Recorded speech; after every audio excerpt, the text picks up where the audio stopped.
उस समाधि अवस्था में जाने के बाद तो आप कई दिनों की समाधि प्राप्त कर सकते हैं। उस समय आप संसारिक कार्य करते रहते हैं, मगर फिर भी आप निर्विकल्प रहते हैं, निर्विचार रहते हैं। आप सांसारिक कार्य तो कर सकते हैं, पत्नी, पुत्र, बंधु, बांधव, स्वजन, संबंधी, रिश्तेदार या सामाजिक कर्तव्य, वो सब कुछ आप निर्वाह करते हैं। सबको निर्वाह करते हुए भी विधेय बनते हैं, सबको निर्वाह करते हुए भी आप किसी को नहीं है और सबके हैं।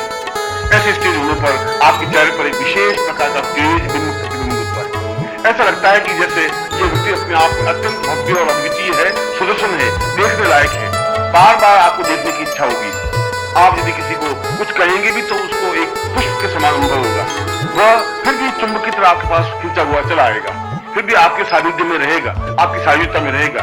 हरदम उसकी इच्छा आकांक्षा रहती है कि चाहे आप कुछ कहें या नहीं कहें, मगर आपके पास बैठने से ही उसको एक विशेष अनुभूति, सुख और तृप्ति का भान होगा। ऐसी स्थिति बनने पर आप कई कई महीनों की समाधि लगा सकते हैं, कई दिनों की समाधि लगा सकते हैं, कई घंटों की समाधि लगा सकते हैं, और जिस समय चाहे, जिस प्रकार से चाहे, किसी लोक में उस सूक्ष्म देह के माध्यम से जा सकते हैं, आ सकते हैं। चाहे ब्रह्मलोक हो, चाहे विष्णुलोक हो, चाहे रुद्र हो, चाहे कैलाश हो, चाहे मानसरोवर हो, चाहे हिमालय की कोई उपत्यका हो, कोई घाटी हो, चाहे नक्षत्र मंडल हो, आपके लिए वह सब कुछ सहज सुलभ है। या ऊपरी देह तो यही रहेगी, ऊपरी देह तो इसी प्रकार से क्रिया करती रहेगी। बाहरी व्यक्ति तो आपके ऊपरी देह को देखेंगे, मगर सूक्ष्म देह से उस समय आप कहीं और जगह विचरण करते हुए अनुभव होंगे।